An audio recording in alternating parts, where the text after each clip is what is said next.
জ্ঞান অর্জনের জন্য প্রয়োজনে চীন দেশে যাও, এটা কোন ধরনের হাদিস? ক সহি হাদিস, খ হাদিসে কুদসি, গ যঈফ হাদিস, ঘ জাল হাদিস। আপনি লাইফলাইন নিতে পারেন যদি আপনি চান। লাইফলাইন আছে আপনার বিশেষজ্ঞ প্যানেলের সহায়তা দেয়া হোক। এত দেশ থাকতে শুধু চীন দেশে যাব কেন, এই প্রশ্ন যদি নিজের মধ্যে নিয়ে আসেন, এরপরে যদি আবার সিদ্ধান্ত নেন, আমার মনে হয় তিনি সঠিক উত্তরটি পেয়ে যেতে পারেন। জি, অনেক অনেক ধন্যবাদ।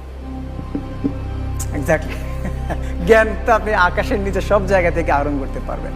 তাহলে আমি কোনটা নিব? জাল হাদিস। লক করে দেওয়া হোক ঘ জাল হাদিস। আপনার উত্তরটি সঠিক হয়েছে, আলহামদুলিল্লাহ। আলহামদুলিল্লাহ। জি, রাসূল সাল্লাল্লাহু আলাইহি ওয়াসাল্লাম এই কথা বলেননি, এটা একটি প্রবাদ বাক্য, যদিও চমৎকার কথা নিঃসন্দেহে। অবশ্যই। প্রিয় দর্শক।